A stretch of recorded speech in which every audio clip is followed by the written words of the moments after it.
The next stop for my German tour was Beilstein. I apologize in advance for some of the pronunciations of the names. If you're new here, I'm doing a German tour, and so far I've been traveling around the Rhineland-Palatinate state, and I've been exploring beautiful towns like Beilstein.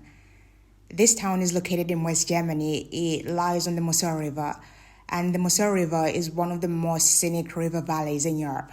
And Beilstein is known as the sleeping beauty of the Moselle. This is because apparently it hasn't changed much since the 17th till the 18th centuries. It feels like the town slept through modernization. Apparently it's also because it's secluded and quiet. I don't know about quiet anymore since I did see quite a lot of tourists, and just like Ben Castelcoes, a lot of the tourists seem to be Germans from other parts of Germany. I'm assuming this because a lot of people are speaking German. Or it could be that maybe they're from Austria or Switzerland, since they do also speak German in those countries. After visiting towns like this one and Ben Castelcoes, it has made me realize that what feels like fantasy fairy tales in cartoons or animation, it often comes from real places, and that creativity doesn't always just come out of thin air. If you've watched films like Sleeping Beauty, some scenes were actually inspired by towns in the Alsace region in France. And that region has houses that look like this, half-timbered houses. And actually, even Studio Ghibli took some inspiration from the Alsace region for a house-moving castle. Now, Beilstein is very small compared to other Moselle towns I've been to, so towns like Ben Castelcoes, Cochem, but Beilstein is just as beautiful in my opinion. I think it actually took me less than an hour just to walk around the whole town centre. And bear in mind, I was recording too. And when I'm recording, I'm looking into a lot of details and making sure I don't miss a lot of things. So it does take longer than just viewing the town and taking pictures here and there. I've never recommended half a day for a town or a village, but for Beilstein, I think even 2 to 3 hours is enough just to see the highlights. I think the best thing to do is to actually plan a full day, but also visit Cochem. Cochem is bigger, it has a lot more things to do, and has a train station with good connections. I had to go through Cochem just to get to Beilstein because I usually travel by train.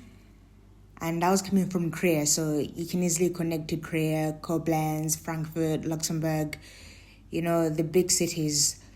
So if you were to also travel by train, I would start with Beilstein, just because in the morning it's not that busy. Well, at least the day I was there wasn't that busy, and it was on a Saturday. I noticed that a lot of the tour groups started coming in from around midday.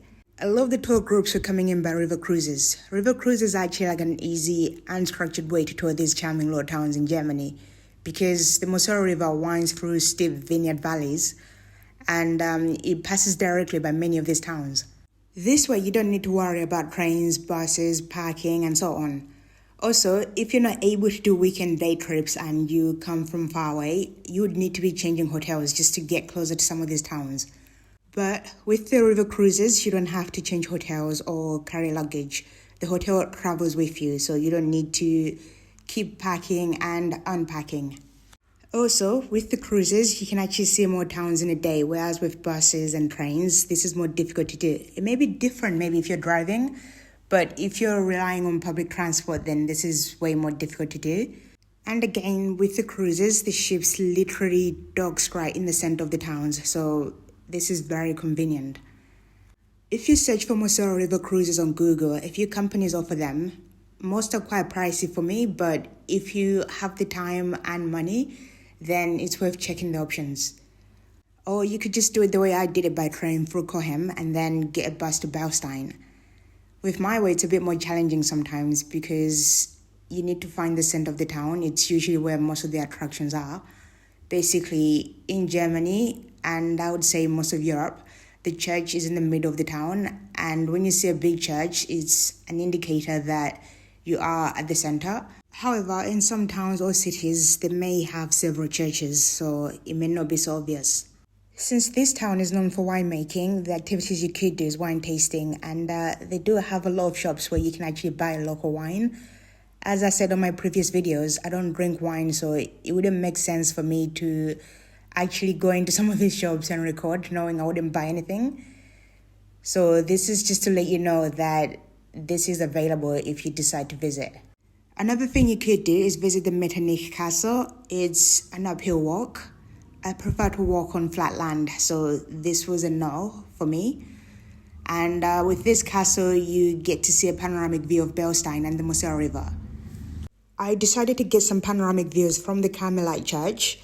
It's on a hill that's a lot more doable for me. I'm really not a hiker. It's just not my thing. But if you are, there are a lot of opportunities for you to do some hiking here.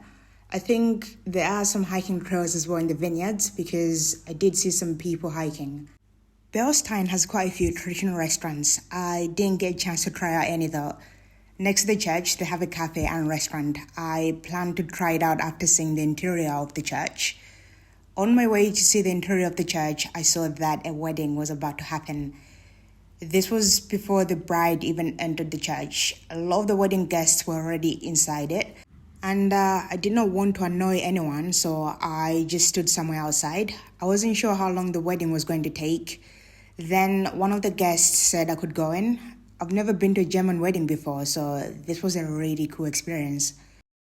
Even though I didn't understand much, the guests were so nice, the ones I was sitting next to, and they made sure I was actually able to see what was going on.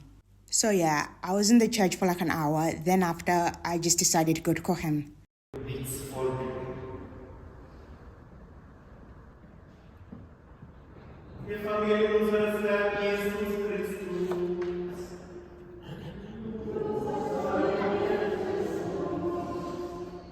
I was wondering how a small town of like a few hundred people could afford such an expensive looking church. I mean, considering the fact that not much has changed since the 17th to 18th centuries. I mean, I get the wine cells, but still. So I found out that a wealthy noble family, the Counts of Metternich, they used to live in the Metternich Castle. They funded a large part of the church. Some were donations from pilgrims, and craftsmen also worked for low costs in this region, especially when it came to churches. And apparently the Catholic Church was also funding churches to inspire faith.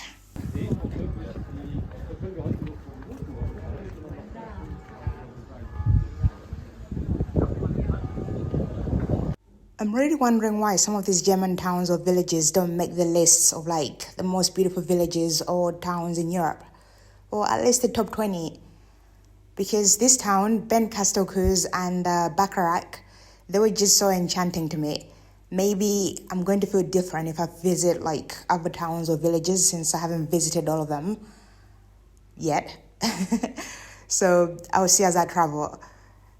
And for the people who are well-traveled and have been to like other beautiful towns in Europe, which town was the most beautiful to you? Please let me know in the comments down below. Anyway, thank you very much for watching. I hope to see you in the next video. Bye.